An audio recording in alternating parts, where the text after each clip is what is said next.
Chapter 14, Lessons in Adeptship. Clairvoyancy, Repelling Astral Body, Hindu Magic, Occult Influence, and Mediumship. So we're getting into stuff that better fits the subject of this rather than Hindu versions of Western doctrines, right? On the west coasts of India, about 130 miles north of Bombay, lies the city of Baroda. Here, the writer has seen many miraculous feats, on many different occasions, performed in precisely the same manner, and the mystery seemed only to deepen with every repetition. It has been the wonder of India from a time antedating, perhaps, the building of the first pyramid.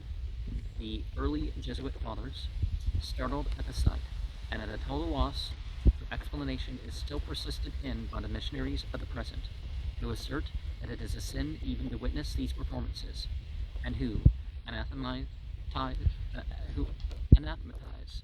the yogis as agents of Satan. Well, certainly there is satanic yoga, but yoga and tantra are not some secular thing that the New Agers try to make it look like. So it's spiritual. No, you feel good when you stretch and breathe. That doesn't make you a yogi.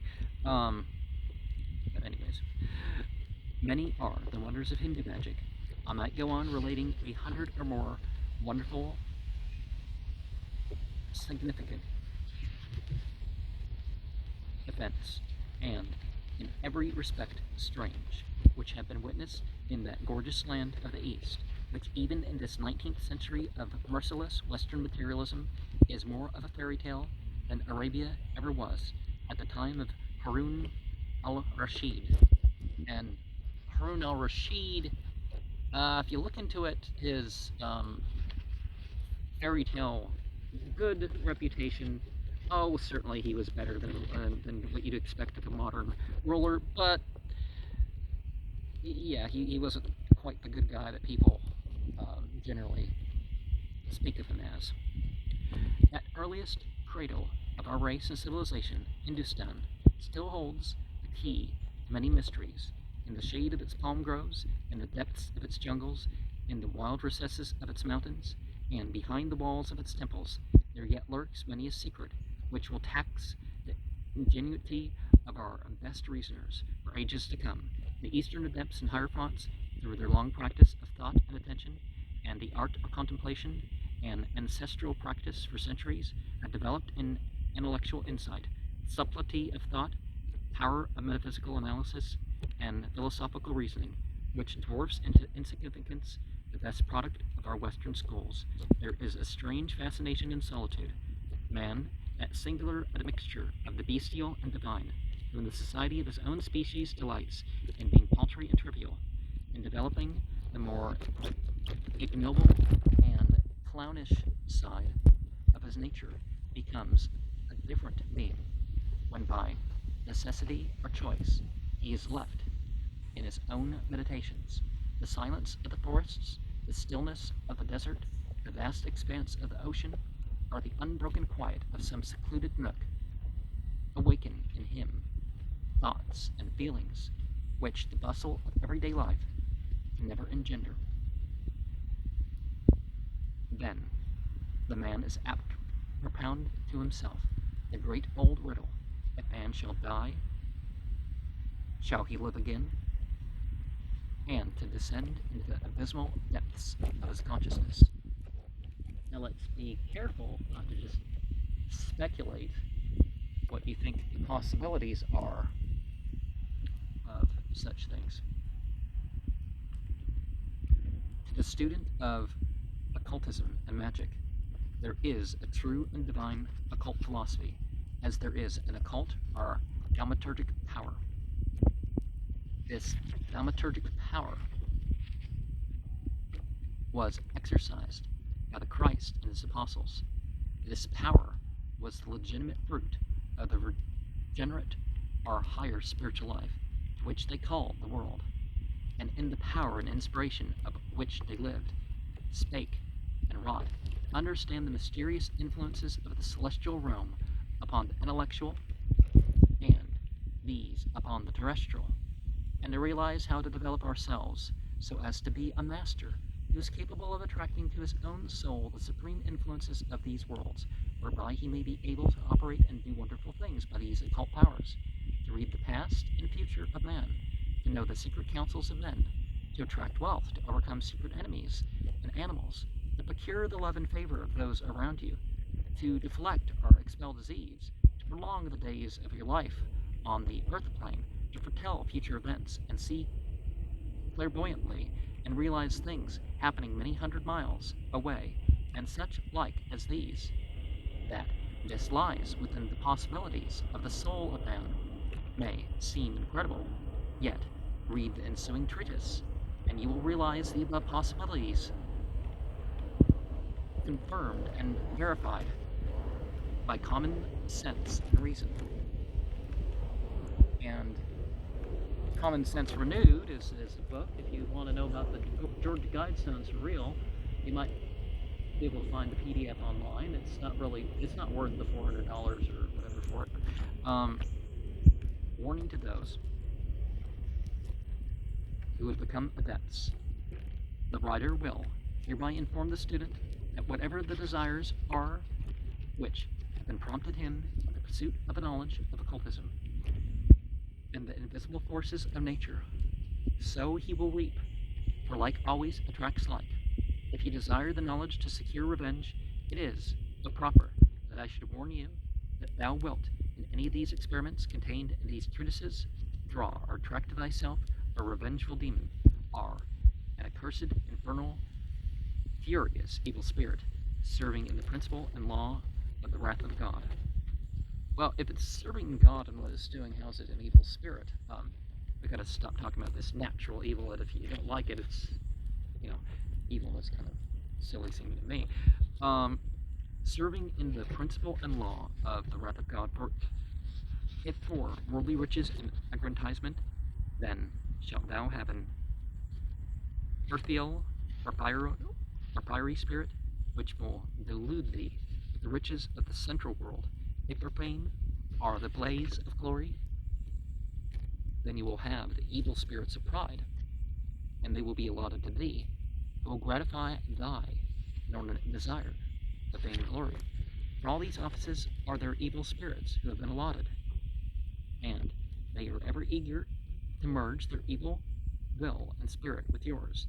They will, through the same law, attract thee to their own nature, and serve all thy desires and purposes according to the extent of God's permission. And as thy desires are, and from what principles they proceed, so shalt thou be answered. That if thou desirest the knowledge, but for the honor and glory of thy soul, and God, of course, and to help thy fellow men, and, thy fellow human, of course, it's gender neutral, let's apply that to everybody, right? And in great humility fill thy heart with the love of God, then thou shalt then attract a good spirit, which will grant by God's permission thy desires. Therefore bear this advice: seek for and desire that which is good. Avoid attracting all evil, either in thought, desire, word, or action. Pray to God to illuminate thy soul with wisdom, and then shalt thou reap the rewards of the soul, which desires to become one with God. Remember, there are two ways magically set before thee. Choose which thou wilt. Thou shalt be sure of thy reward. The law of realization. By and through the law of realization, inspiration is awakened and established. Again, by and through the exercise of the powers of autosuggestion, self-thought, the supreme realization of self, and the innermost desire of life are reached and manifested, withholding all doubt, which opens up to us and connects us with the inward or latent supreme possibilities of the soul. To have appreciative knowledge of this exalted condition of inspiration before it is experienced, and of the separate and distinct planes of consciousness and the specific dormant forces they involve, it will be necessary to keep before the mind the conception that we can, by constant application of suitable autosuggestion, manifest that perfection of the permanent inner soul body. Further, it is necessary to hold this thought or conception and dwell upon it until it becomes the dominant impression and actual realization of our daily life, exerting its uplifting and toning influence upon our personality, upon all our actions and thoughts. This subtle magnetism, soul essence, or force, and aromospheres of personality emanates from souls properly controlled, not bodies, and exert all the marvelous subtlety of action, most potently on the minds of others. This inner occult or soul power, vital magnetism, when properly exerted, will overcome and remove ill adverse and opposite impressions which have become a life habit of identifying our personal life and being with the physical body and its dependence upon external things and conditions. A person who is a creature of habit, and one whom the sense consciousness has so long held dominance, that the tendency of its impressions to continually recur is so fixed, it will perpetually reassert itself, unless the habit be broken by implanting through special and persistent autosuggestion the opposite impression to dominate in its place. Any deficiency of character or habit, mental or physical, can be thus overcome or be broken by earnest, persistent effort in the right direction. This inspiration, realization, or psychic consciousness, established, however, breaks forever dominance of embarrassment and hesitation caused by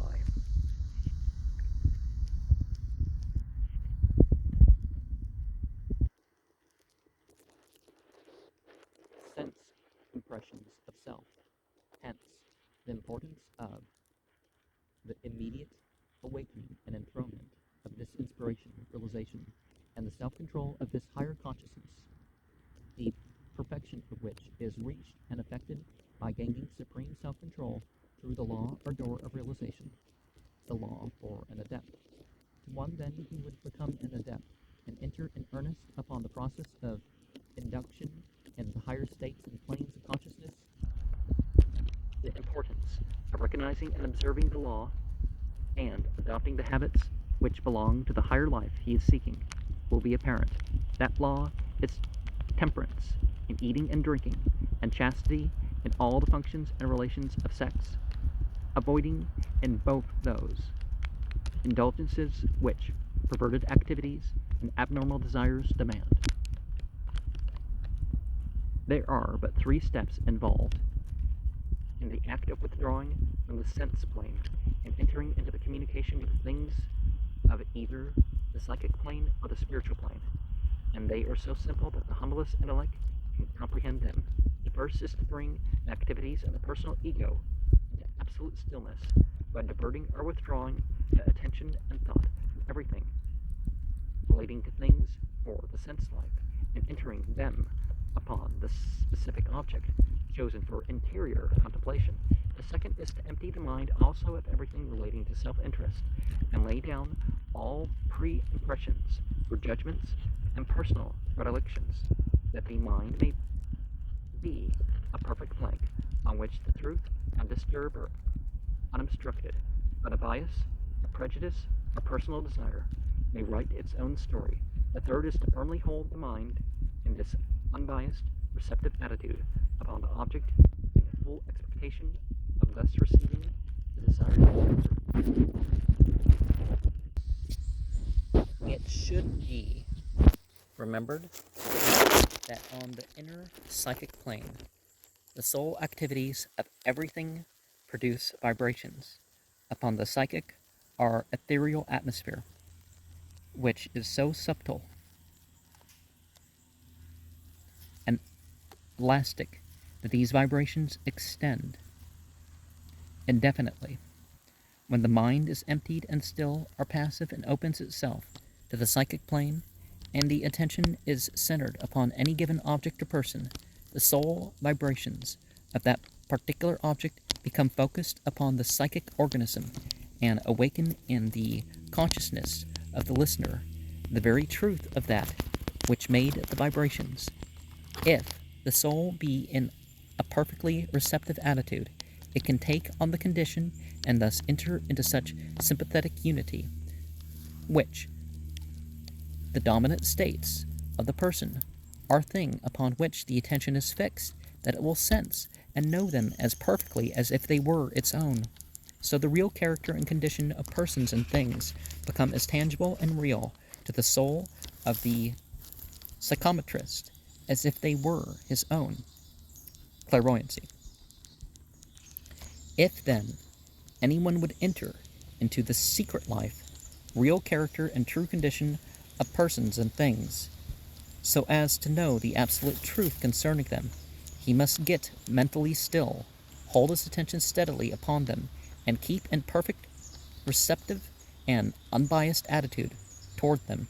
When this attitude of mind and will is perfectly held, the vibrations on the psychic ether from the spontaneous activities of the object upon which the attraction is centered will be gathered up in the personal life and made to reproduce to and in the personal consciousness the original condition that produced them, and thus be made to tell their own story without dissimulation, or abating one jot or tittle of the truth in this matter. The same holds true of any particular or special thing, which it is desirable and legitimate to know concerning them, when the attention is held in the receptive attitude upon some specific matter, to learn the exact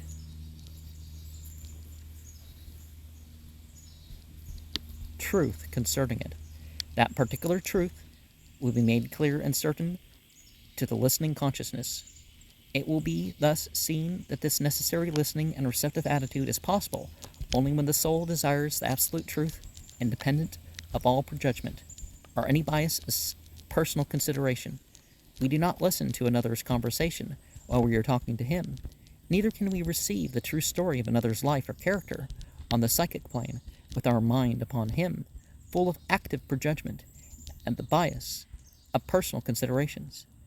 This attitude of desiring and seeking the truth and nothing but the truth, independent of all personal considerations and bias, involves also the attitude and determination to be absolutely just on the basis of this truth, independent of all personal considerations or bias of any kind whatsoever.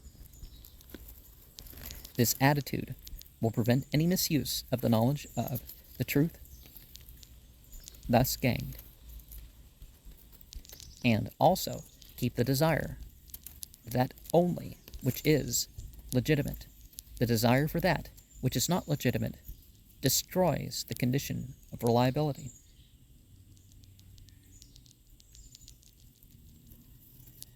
This twofold attitude is an absolute necessity for the successful development and exercise of the psychometric power and true spiritual seership, and the holding of this attitude will most certainly enable anyone to do this.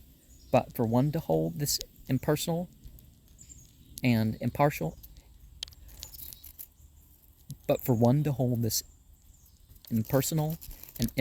attitude, absolutely, he will need, as I have said, to come in touch in sympathetic unity with the impersonal life and spirit of the divine and absolute, which should be the first or supreme desire of everyone.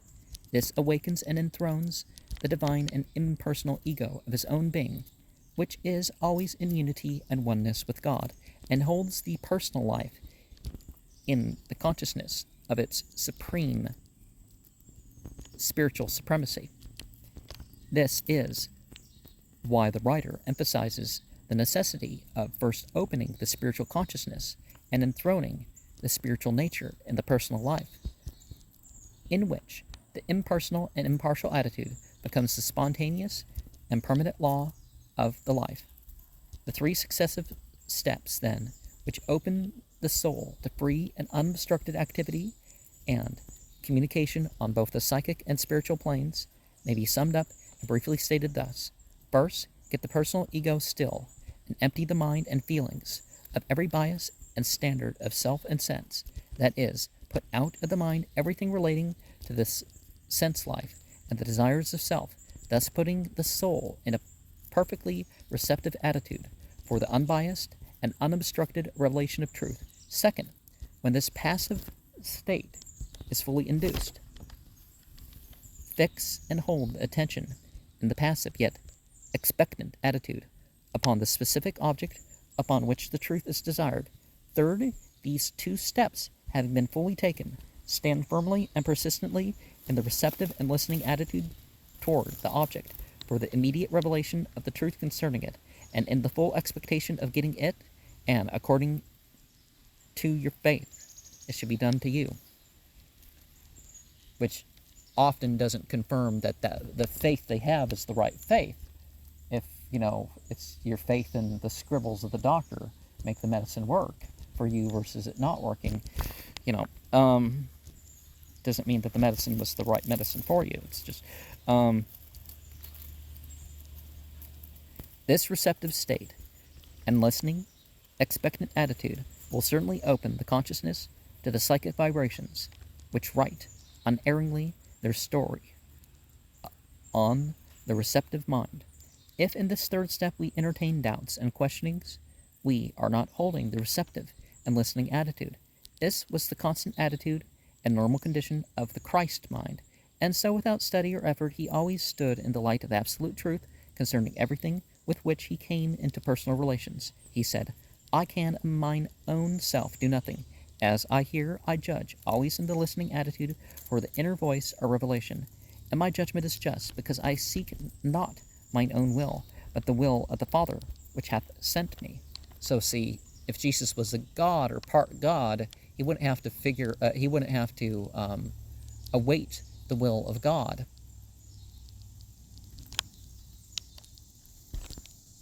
But that of the one who sent him, that's what Muhammad, Zarathustra, Abraham, all of them,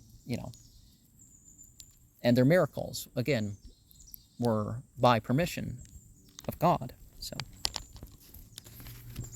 lessons. Oh, I don't have to say it. To gain the mastery of these three steps, so as to be able to assume this attitude at will, requires no more qualification, attention, and perseverance application than does the mastery of any of the ordinary accomplishments, as music, art, or the mechanical handicrafts of industry. But as in all these, the neophyte may be greatly helped by the personal sympathy and guidance of those who had experience in overcoming and have attained some degree of experimental adeptship. Very few, if any, will succeed absolutely without this. Even Jesus needed and received the sympathy and ministry of John the Baptist. Where two of you are agreed, and so on, it shall be done for them. There's one advantage in seeking the mastery of these three steps over that of the ordinary accomplishments of life, and that is the immediate help of divine inspiration. If the seeker begins at the center of his being, since this brings him at once under the transforming chemistry of the spiritual life and the awakening touch of the quickening power that comes directly from the supreme center of the divine and absolute. The benefit derived from the ministry of others is the help they may give in bringing one to the true attitude within himself. He who gains the mastery of these three steps so as to be able to assume and hold this attitude at will, nay, to hold it as the permanent and normal attitude of his life, and by having applied it to the opening and coordination of the three planes of activity in the personal consciousness, has gained the psychometric key to all legitimate knowledge, wisdom, seership, and occult mastery of being, and may take his place in the mighty brotherhood of the Illuminati. Well, there's more to that to join the Bulgarian Illuminati, but you know the phrase, right? Magi and Hierophants of the ages, the twice-born sons of God and brothers of Christ. You know, in the Aramaic and other Semitic languages, you know, the idea is sons belonging to God, not sons of God as in because they'd say divine sons or something like that, in those northern Semitic languages, and brothers of Christ. See, the brothers of anointed, but see, brothers is in their the same spiritual order, continuing the thing. But anyways, conditions of adeptship. Those who, in the true sense, deserve the appellation of adepts in India are not the speculative philosophers or elaborations of cosmogonies. The real adepts are often remarkably efficient in philosophical and even general information. The writer has found among them individuals who would be deemed exceedingly ignorant if judged by our Western standard of education. Men, for instance, who had not the haziest knowledge of geography, and to whom even the history of their own country was in great measure a sealed book.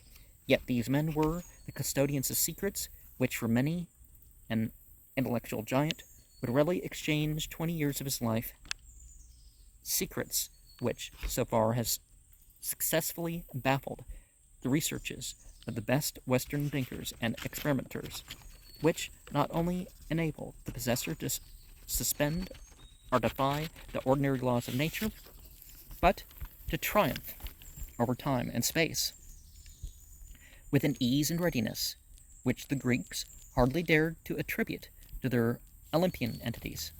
There are among the adepts men of vast mental caliber, philosophers in the highest sense, men whose society is coveted by the foremost Hindu scholars, and who bear the stamp of genius in their countenance.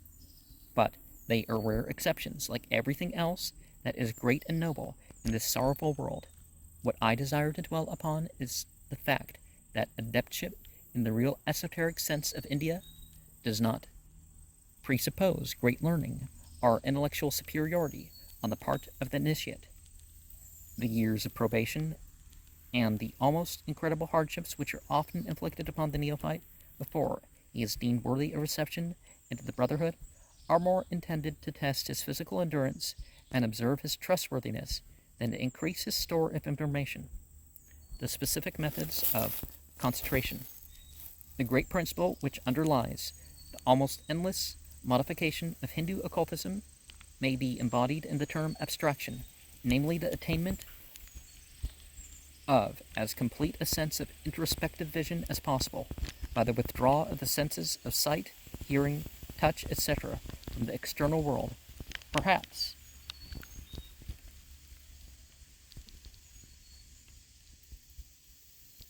it will be of advantage to the reader if I here describe a little more fully what is meant by introspection.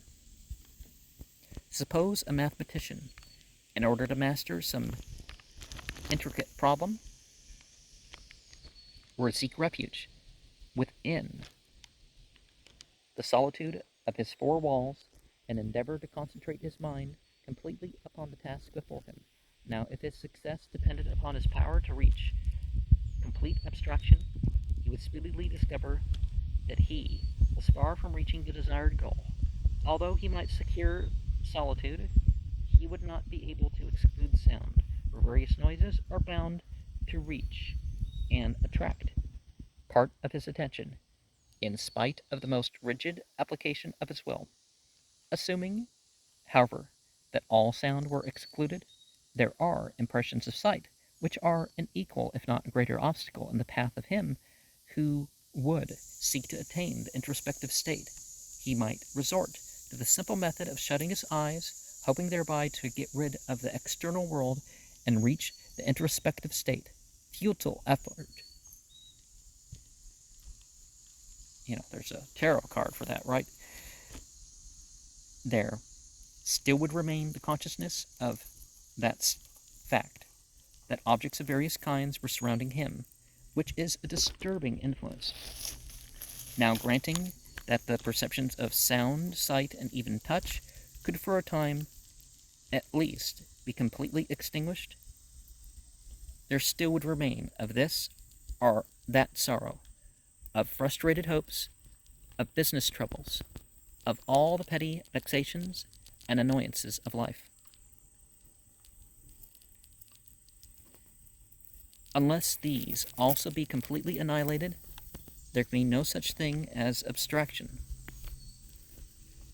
In the sense of the esoteric philosophy of India, the various methods followed by the students of occultism in the Far East, from the fakir to the greatest adept, have only one sole aim, namely, the attainment of a state of complete introspection.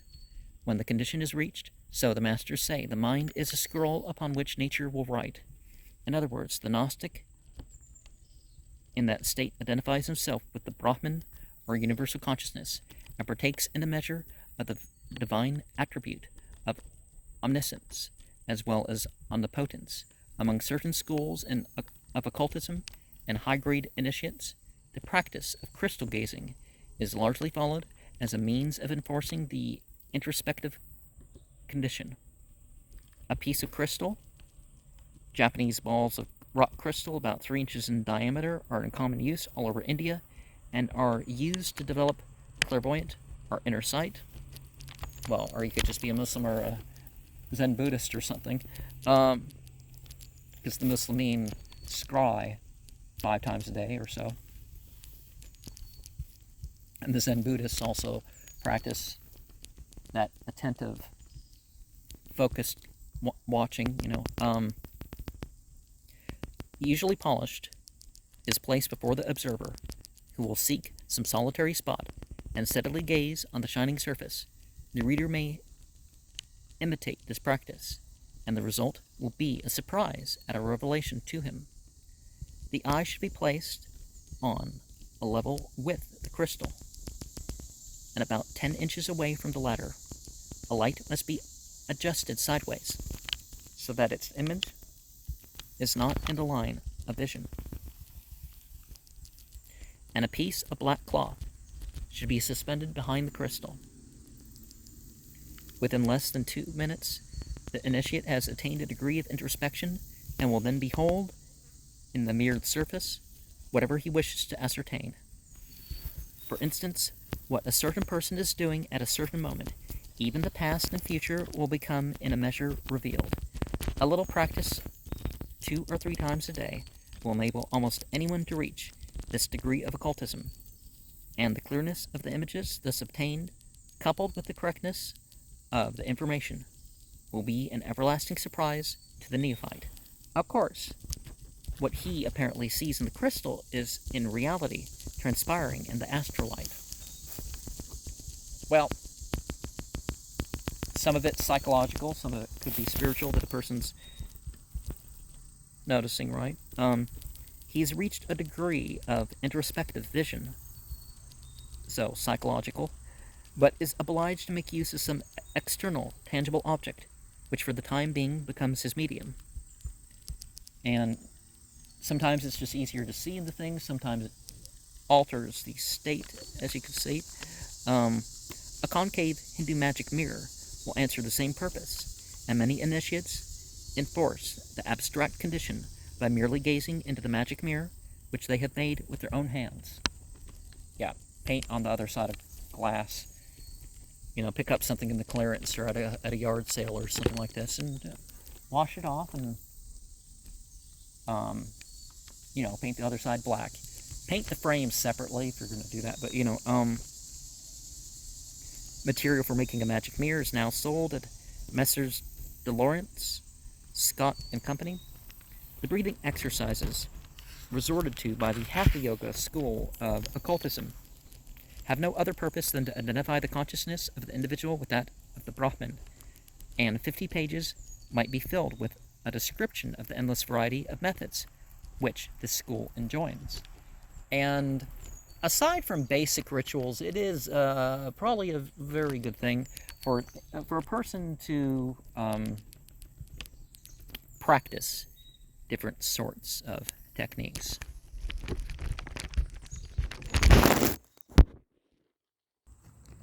The true adept, however, has attained to the highest pinnacles of esoteric wisdom, scorns to make use of these external and to him childish modes of introspection. He has come to recognize that the truth lies within the depth of his own consciousness, and he can place himself in the abstract state within a few seconds by mere willpower, or as the beginner identifies the occult phenomena with the crystal, the mirror, or the magic cup, which he correspondingly reverences and regards with great respect, as they greatly assist him to reach the highest pinnacles of esoteric wisdom. The development of telepathy or mind reading in India as a national characteristic. Telepathy is the national characteristic. I don't know if that's ever been thought to be the case, actually, but is amazing. It manifests itself in the everyday life of her people and reaches its climax in the attainment of the masters of occult wisdom on the high plateau of Tibet. The wonderful manner in which intelligence is communicated, or rather the speed with which news of an important character travels in the East, is a case in point. During the late Afghan War, it invariably happened that the news of any success or disaster to the British was known all over India long before the authorities at Calcutta were officially informed. Thus, for instance, the details of the Battle of Ma'in Yaud were discovered in the bazaars of Calcutta for days before the news was received at headquarters, to the utter amazement of the viceroyal government. Well, a couple people here and there is not the same thing as it being the national characteristic. This, in spite of the fact that the British had the advantage of sending dispatches by couriers down the valley of the Kabul River and through to the Khyber Pass, to Peshawar, and telegraphing cipher messages from there to Calcutta. It is absurd to try to account for this on the supposition that the news will travel from mouth to mouth, as it were, and from village to village.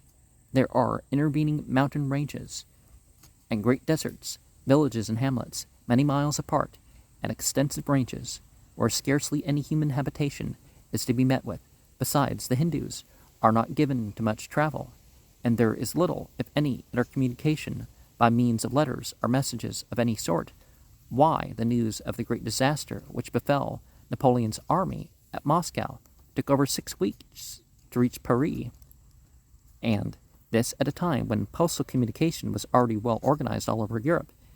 In India, it would have been known all over the land in less than 2 hours, and not merely in the sense of a vague presentiment that something had happened, but in the shape of a distinct vision, which, although not seen by everybody, is beheld by tens of thousands who are not slow to communicate it to their fellow men. The method to accomplish this is a very simple one. Learn to look into your own self, and if you do this rightly, you will see everything and will be under no obligation to ask further questions. And see, one of the things is you got to have honesty and openness in society. We break into all this political bickering and all this other stuff, then that breaks the ability of people, this other stuff. But if you compare the teachings of the Eastern sages with the cosmology taught by the writer, and substitute the Sanskrit of the Tibetan terms used by the former for those invented by the latter, the two systems will be found almost, if not wholly, identical. According to the Eastern sages, there is a ceaseless activity going on during the state of Pralaya, the night of Brahman, in that incomprehensible, eternal, first cause that may be looked upon in one of its many aspects as being master, motion, and space, in an absolute sense, which is beyond the grasp of our relative conception. Its motion is the unconscious, latent life inherent upon it. This is the Iliaster of the writer, the root of matter, or Mulla Prakriti, or is it Prakriti? Or I think it's the L that they're printing here. No, that could be it could be a T, but it doesn't. Anyways, of the Vedantins, out of which the Prakriti, okay, it's see, I can read it there, matter, and Purusha, space, become manifest as body and form, and this the absolute infinite and unconditioned, being the endless aggregation of everything conditioned and finite. The germ are potentialities of all things are contained. It is the limbus chaos, and the germs contained in it that are developed by the action of the universal mind, Dhyan, Chohans or Kohans, and the power of wisdom, Fohat, to use the Tibetan words. Thus, the universe may be said to be a product of cosmic ideation and cosmic energy, acting not at random or in an arbitrary manner, but according to a certain order produced by previous causes, and which constitute the law. The existence of this inevitable and unchangeable law is frequently alluded to by the writer. As for the instance, does not Holy Writ say that God spoke? Am I not the God who made the dumb and the deaf, the blind and the seeing? What else does this mean but that he is creator of all things, of good and evil? Well, you can say that God didn't create evil, because God created and certain beings chose evil. You know, it's just how you phrase it, right? The writings of the Buddhists teach the same doctrine, saying that there is only one power, Svabhavat. It cannot act otherwise than according to the law of cause and effect, and that makes a useful tree grow as well as useless stone in the bladder of man, according to the causes that have been produced by previous effects. Each act and each thought has a cause, and the cause of the cause is the law. The identity of the doctrines, philosophy, and theosophy by the writer with that of the Eastern sages and adepts will prove that he was taught these things in the East. Nevertheless, this is not essential, for to the open spiritual understanding of man, the spirits of the astral plane are as near in the West as they are in the East. While there are ones particular to objects or places or something, but it's not like, we use a different word for this type of spiritual or physical thing here, so it's not the same. It is the same thing.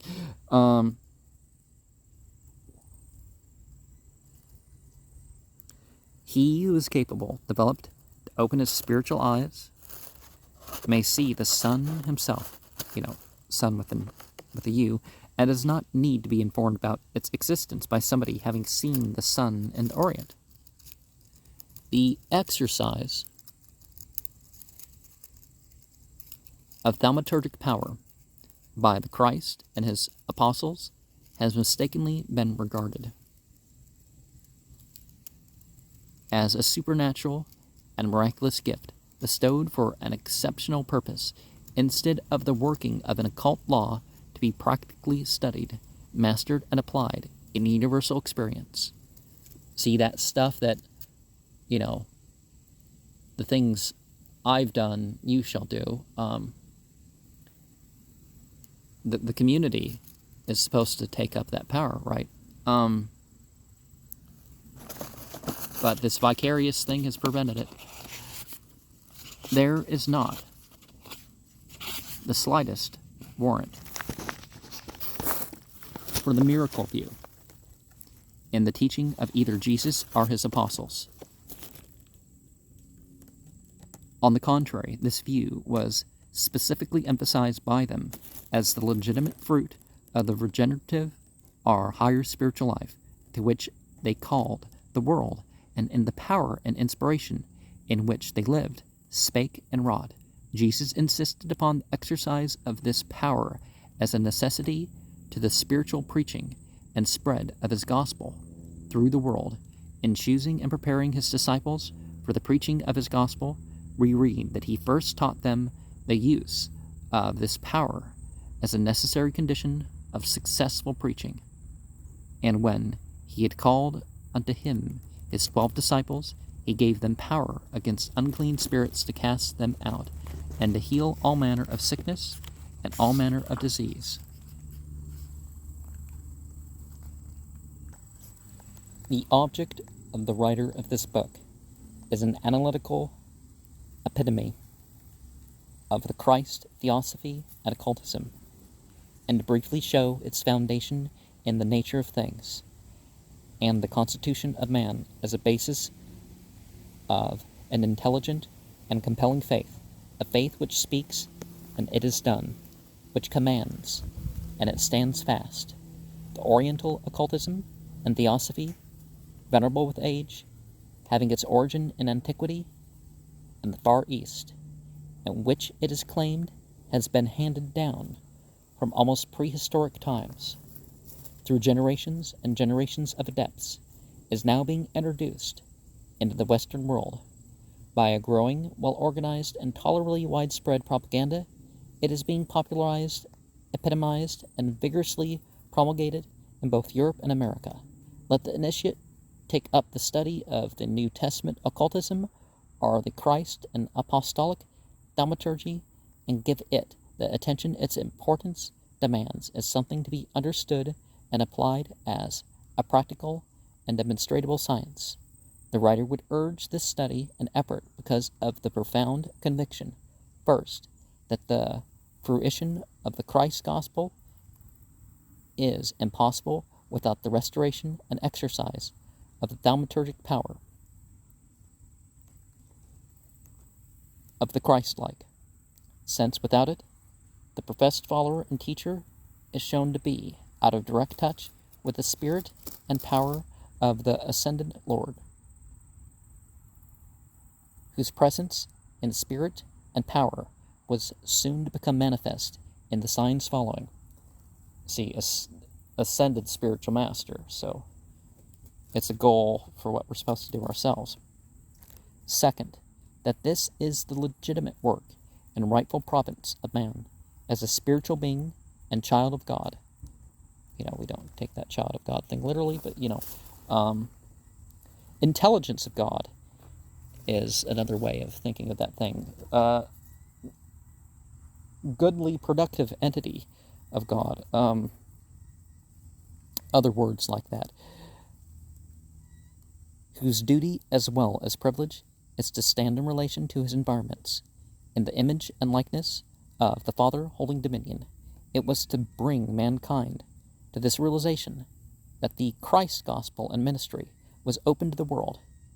Third, that the time seems specially auspicious because of the present opening of Oriental occultism and esoteric philosophy to Western thought, and of the confronting of the Christian Church by the Eastern world with its mystic orders and brotherhoods of holy men, yogis, and hierophants, as possessing the miracle-working thaumaturgic power.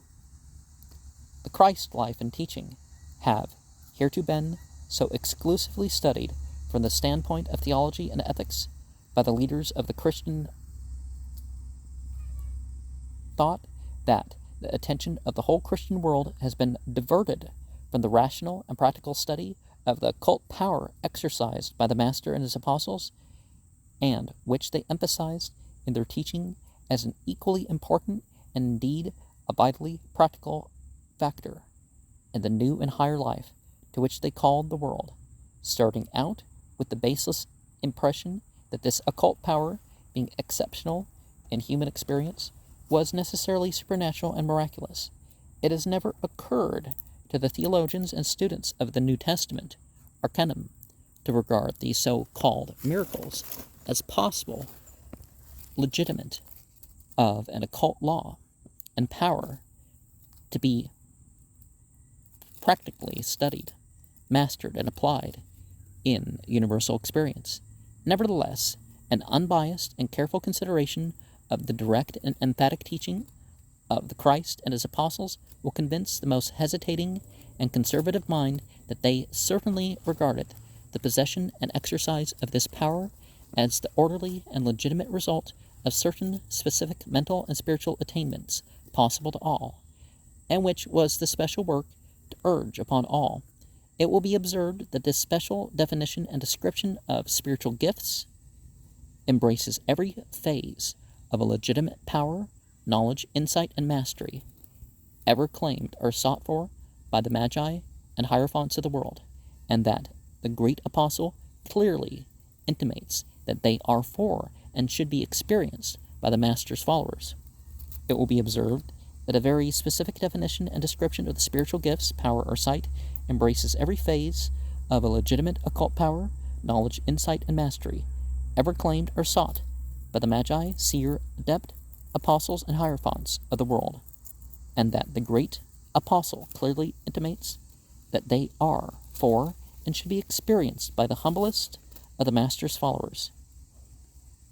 It will be further noticed that the source of the new and higher knowledge, wisdom, and power, here recognized and specifically emphasized as free to all, is ascribed to the direct endowment of the Spirit, not angels or spirits, but the supreme and universal Spirit from which men as well as angels derive their life, their intelligence, and their power, and to which, therefore, all alike, the humble as well as the most exalted, have equal access.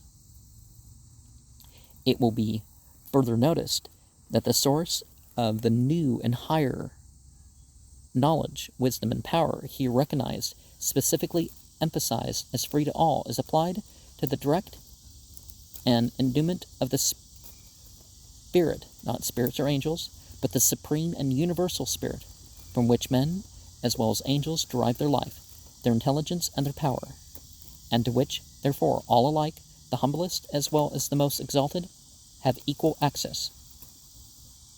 Those who can read between the lines may have observed that far from discrediting wholesale the reported stories and wonders of Eastern magic, our most advanced scientific reasoners, in their more recent utterances, appear quite interested in the subject, having come to recognize that there may be such things as natural forces or substances on this planet of ours which have, as yet, eluded the grasp of the Western science, forces which our chemists and our physicians can neither gauge, weigh, nor measure, and that there is a possibility among a subtle race like the Hindus, which is immeasurably older in civilization and experience than our own. Some of these forces may have been discovered even thousands of years ago and preserved among the wisest of its representatives, adepts, who, in consequence of such knowledge, can perform feats which, to one of limited understanding, are perfectly miraculous, apart from the material progress or outward development which the Hindus have already attained. Hindu, of course, being a British term for all those religions, right? But for the Muslim, it was just like a racial term.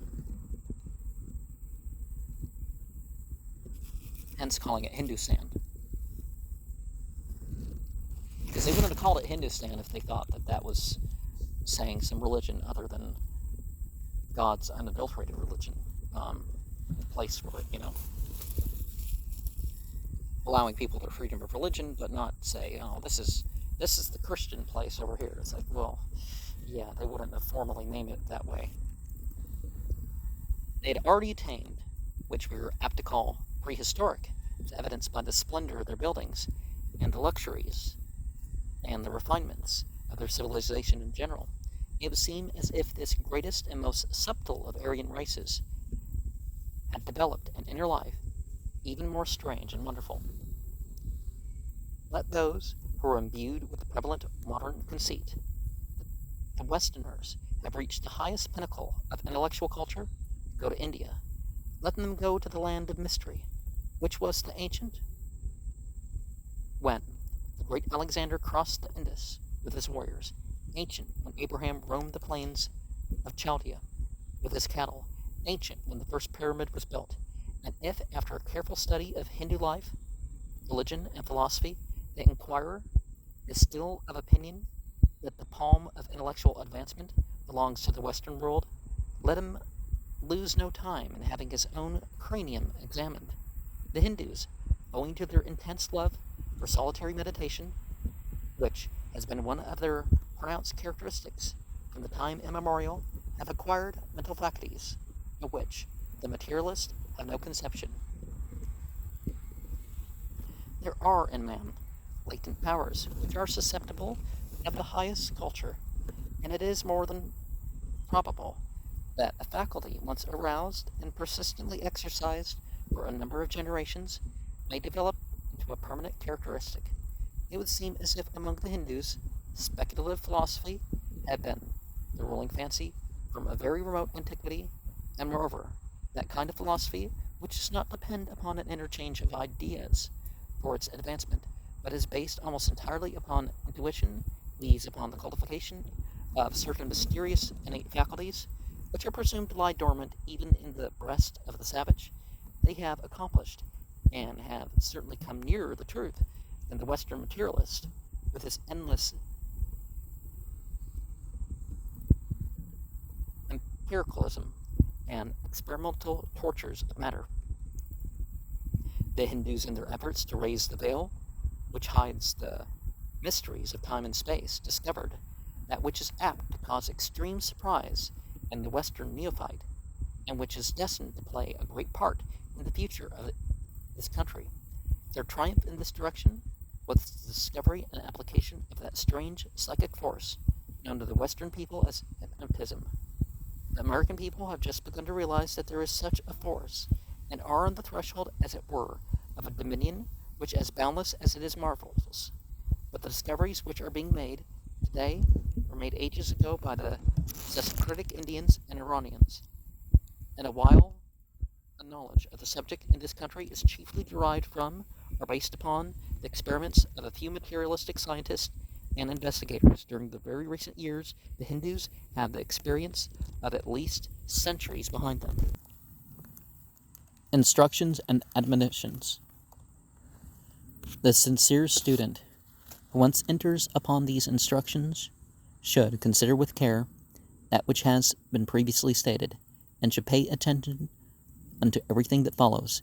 Everything being of the utmost importance, I shall leave alone for the present all other considerations, so that he may begin these instructions and lessons, which he should perform on the first and second Wednesday of each and every month during the period of the same. Firstly, having carefully washed one's whole body and having put on fresh clothing, precisely a quarter of 8 p.m. on the above-mentioned days, you should enter your oratory upon the windows thereof, and place yourself upon your knees before the altar. Now, should this be done according to 12 hours of sunrise and sunset, so therefore, a sixth of the night have passed, the above-mentioned altar should be prepared as follows. The first, procure into thyself a small stand or table about 3 feet long by 1.5 wide. Drape this entirely with a purple-blue cloth, so that the draperies will lie upon the floor at their extreme edge, entirely concealing the table, which should be about 2 1/4 feet high. Next, procure unto thyself 5 candlesticks, place them upon thy table from east to west, also in order to carry on thy work without interruption.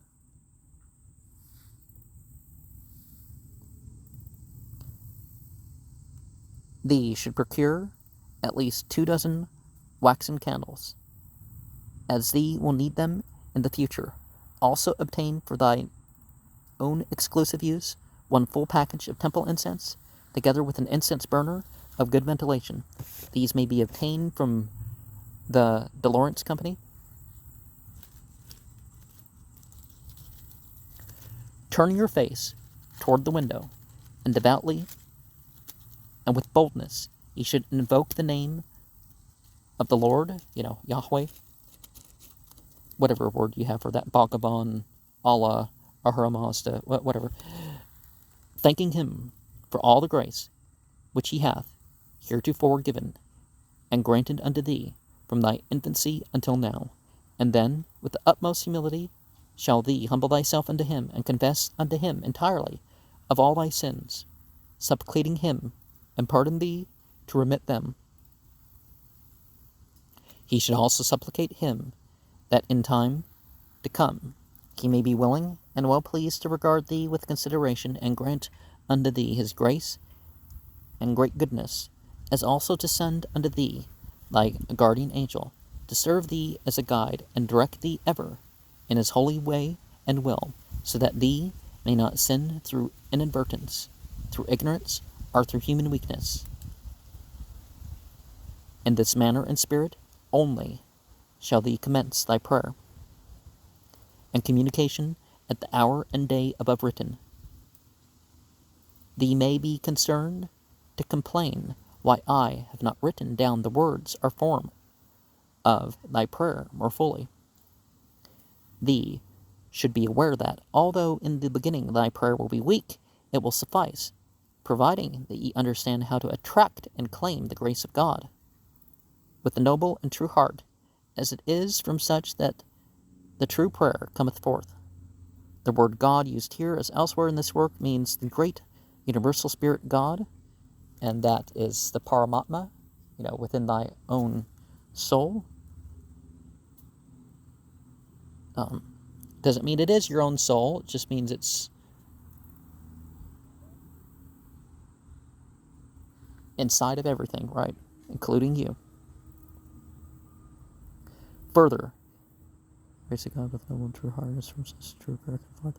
Further, it will bring thee nothing to pray without devotion, without faith, without due intelligence, neither to pronounce it with thy mouth shut alone, without a good and true desire, neither to read it as do the ignorant and superstitious. Well, people start with reading things, and some people can go into more of a state reading than just repeating, but you just don't go through you just don't do the ritual. Don't make it some ritual that you just do. You got to get into it. You got to believe it. You got to operate it.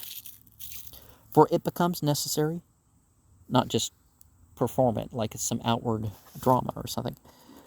For it becomes necessary that ye should issue thy prayer from the midst of thy heart.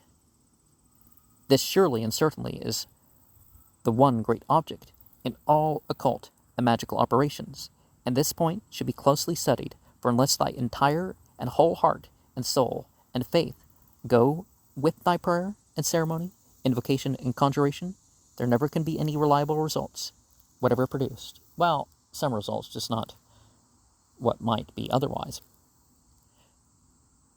As the simple act of setting down thy prayer in print or writing, or the hearing of them, will in no way explain unto thee the reality of prayer.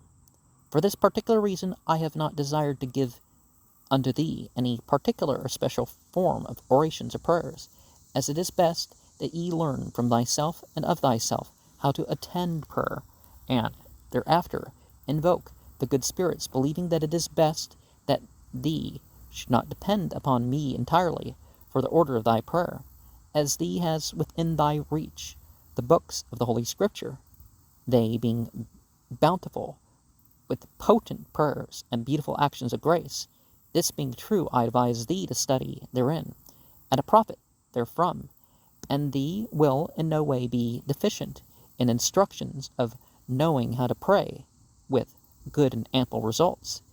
If in the beginning thy ceremony or prayer be not strong, nevertheless thy heart and soul should be loyal towards thy guiding spirit.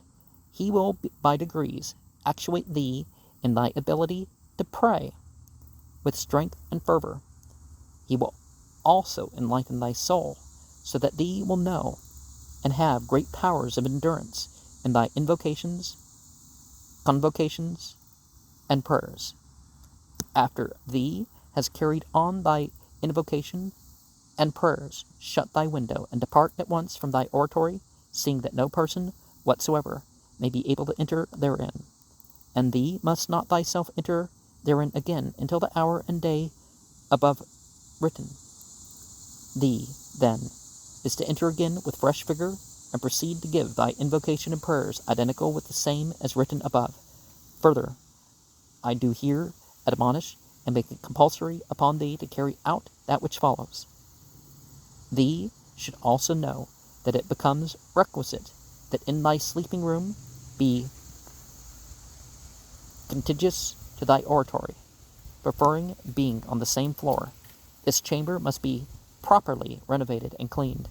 Thy entire attention must be to keep things pertaining thereto in a condition of perfect cleanliness and purity at all times, as the powerful spirits and astral guides of the astral plane have abomination for things that are unclean and impregnated with a vulgar or evil influence, thee should never sleep outside of this room unless it be absolutely necessary, and shall remain in the same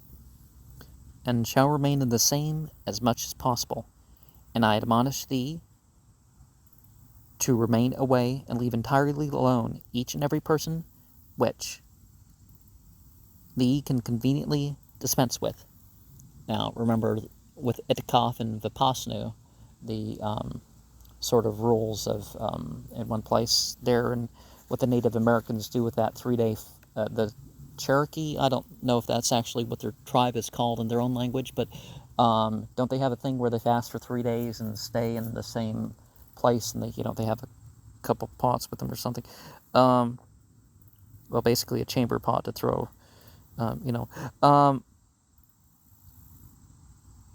On each and every Saturday afternoon, change the linen upon thy bed. Every Tuesday in the afternoon, between the hours of 4 and 5, thee should perfume thy sleeping room.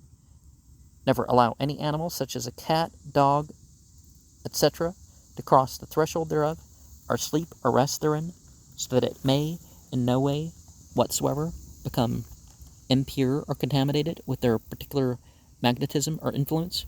Respecting thy daily conduct, thee should at all times have due regard for thy neighbor, and treat him as thyself would much desire to be treated.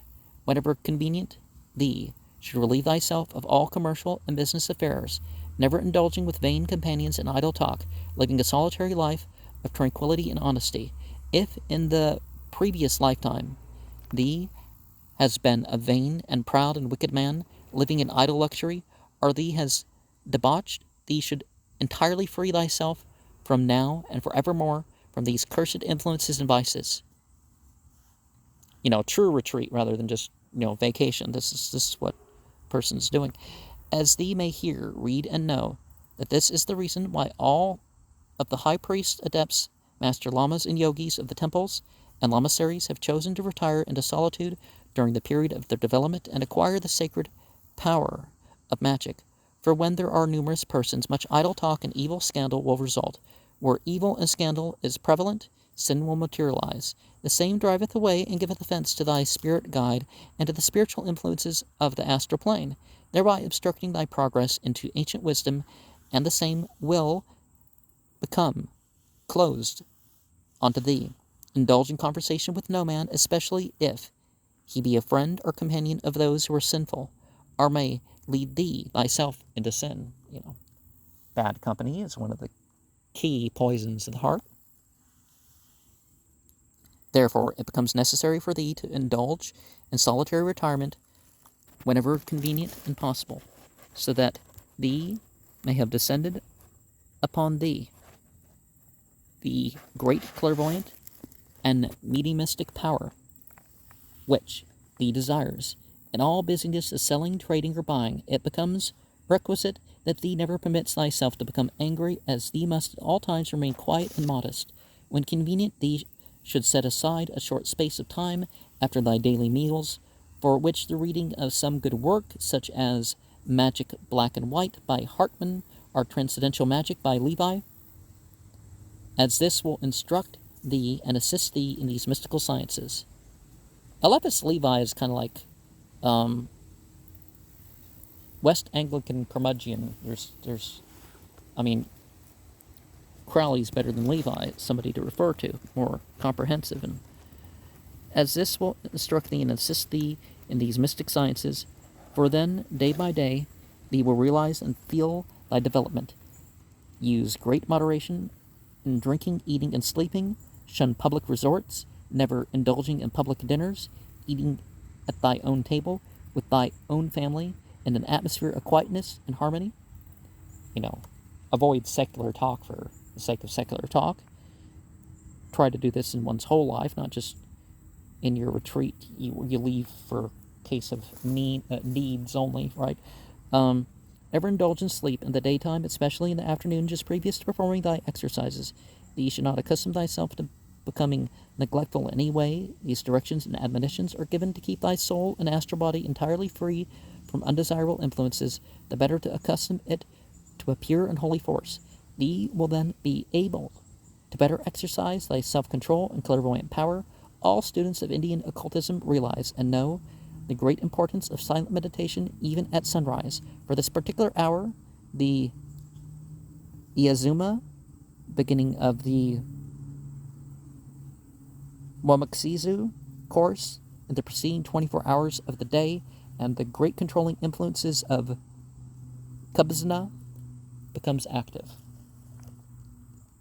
And don't know what that means, really. They should define those names or terms.